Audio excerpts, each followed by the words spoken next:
Então, pessoal, na aula anterior eu estava falando sobre o tratamento de água, né? E o que seria considerado água potável. A água potável é aquela que está apropriada para o consumo, beleza? Até aí, então, beleza. Mas, professora, o que acontece no tratamento de água para que torne-a potável? Bem, essas aqui são uma estação de tratamento de água. Essa imagem aqui está representando uma estação de tratamento de água. Se vocês consultarem lá o RA, você vai ver isso bem melhor na imagem lá, tá? E ele faz um esqueminha de como acontece o processo, tá? A cada processo e a água sofrendo esses processos. Então, primeiramente, a água é captada do rio, levada por quilômetros. Aqui tá pequenininho, mas na verdade isso aqui é muito raro ser tão próximo, né? A estação de tratamento às vezes fica a quilômetros de córregos e rios, tá? Depois ela passa por válvulas, controlando o fluxo de água que entra na estação.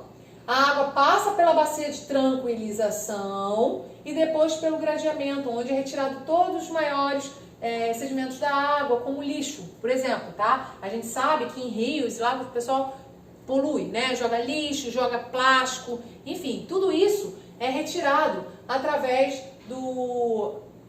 lá na bacia de tranquilização e depois pelo gradeamento. É tipo uma grade que tem aqui que vai sendo retido todos os sólidos grandes, né? Como lixo, por exemplo.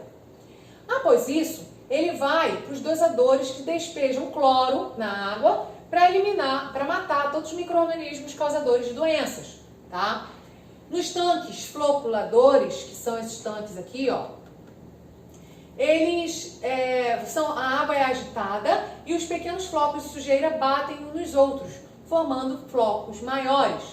A água, então, passa para o decantador, onde a água vai onde será decantado por densidade. Então, as substâncias que têm uma densidade maior vão se acumular no fundo. E a água vai ficar, por ser menos densa, vai ficar na parte superior. Então, a água passa para o decantador, onde os flocos pesados descem até o fundo do tanque, formando o lodo. Nos decantadores, há pás. Essas pás ficam se movendo exatamente para que esse lodo não se acumule ali e forme crostas. Então, ele fica mexendo e direcionando ele tipo para um ralo, tá? Essas pás mexem e direcionam ele para um ralo.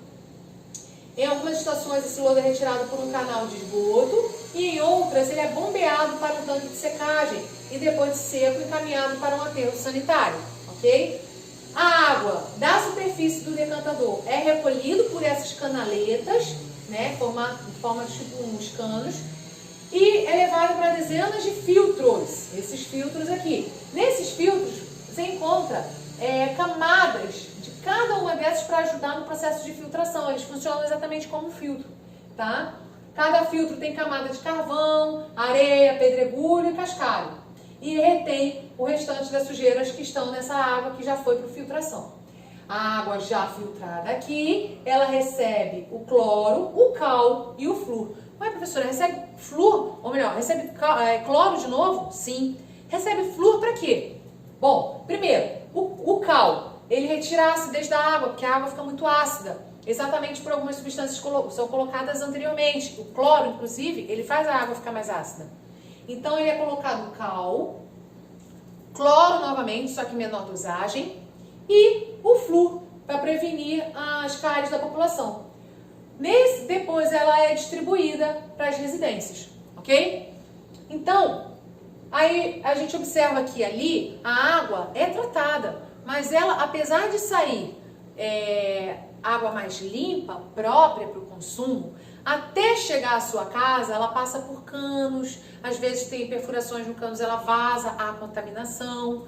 Às vezes chega na sua casa, a água entra na sua caixa e a sua caixa está suja, ou então está sem tampa. Então ela pode ser contaminada durante o trajeto da estação de tratamento de água até a sua residência. Então, é necessário que você faça alguns procedimentos antes de bebê-la, tá? O correto é você ferver a água e filtrá-la. Essa imagem aqui eu fiz questão de colocar e é a imagem retirada lá do site do Ministério da Saúde. O correto é você filtrá-la, né? Depois disso, ferver a água por 5 minutinhos e esperar esfriar para beber, porque beber água quente, morna, é ruim, tá? O sabor dela fica diferente. Então, o certo é você filtrá-la, ferver e beber. Ou filtrar, adicionar 2 gotinhas de solução de hipoclorito de sódio, é o cloro que você usa em casa, né? Algumas pessoas usam hipoclorito de sódio, outros usam água sanitária. O ideal é hipoclorito de sódio, que seria o cloro, tá? Que é o cloro a 2,5%. Para 1 litro de água. Então, você vai diluir 2 gotinhas de hipoclorito de sódio em 1 litro de água e depois beber. Aí você pode se questionar, professora, eu vou beber hipoclorito de sódio? Não, você vai diluir esse hipoclorito de sódio na água. Você nem vai perceber o sabor, tá? Esse é o correto. Os filtros utilizados, aqui está um filtro de barro, mas você pode usar tipo filtro de pia, né? Que a gente usa filtro na torneira da pia, pode ser o filtro de barro, ou pode ser esse tipo de filtro, ou até mesmo purificador, ok? Na sua página 22, você vai ver lá uma prática muito importante a ser observada. É difícil a montagem dele, mas eu vou pedir para vocês darem uma ideia de como fazer isso daqui. Aqui ele pede para você usar alguns materiais como algodão, carvão ativo. Carvão ativo não é fácil de você conseguir, você teria que comprar. Areia grossa, fragmentos de rocha. Se você usar o carvão que é utilizado em casa para churrasco, também pode ser, tá? Fragmentos de rocha pode ser pedrinhas em geral. Eu vou usar um aqui como exemplo que eu tenho aqui, só um momento. Vou dar um exemplo do que eu tenho aqui. Foi feito próximo àquilo ali, né? Só foi cortado errado. Por quê? A tampa estaria para baixo e aqui seria a parte de baixo da garrafa. Aqui, a água foi colocada suja, com terra. E vocês veem, aqui está o mesmo material que está aqui, ó. Fragmento de rocha, tem várias pedrinhas aqui. Areia grossa, areia fina, carvão e algodão. E a água saiu limpa. Você vê que a água está incolor. Mas aqui, ela sai incolor e própria para consumo. Então, os questionamentos da sua atividade prática, da sua fazendo ciência, é exatamente isso. Após o processo de filtração que você faria em casa, né, construiria em casa, utilizando materiais que tem no seu quintal. Se você não tiver carvão de churrasco, não coloque. Coloque pedra, areia. Se você quiser substituir, você pode substituir o carvão ativo por filtro de papel, aquele que é usado para café, tá? E aí você vai ver que vai ocorrer esse processo aqui e a água vai sair incolor, tá? Pelo menos é isso que tem que acontecer. Que processos físicos de separação foram realizados nesse caso? Bom, nós podemos observar aqui, e um detalhe muito importante. Muito importante.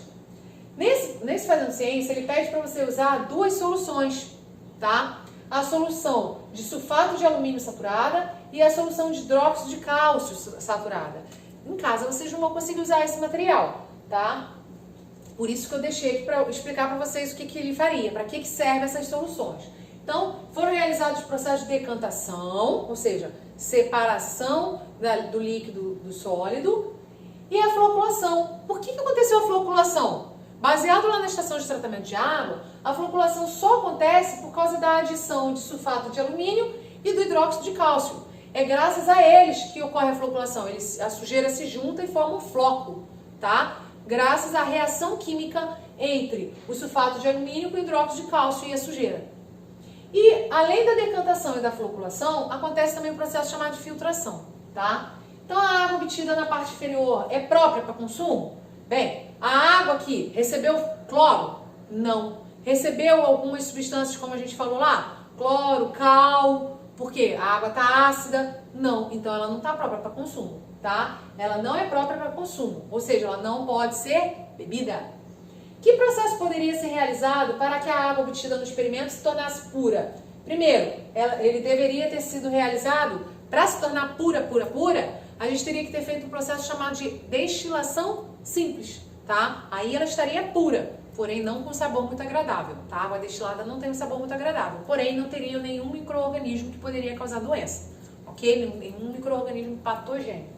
Então, galera, a gente encerra esse primeiro conteúdo aqui. Vocês vão fazer as atividades da página 19, 20, 23, que é o Fazendo Ciência, né? Esse aqui, lá do seu livrinho didático, ok? Então, abraços e até a próxima aula.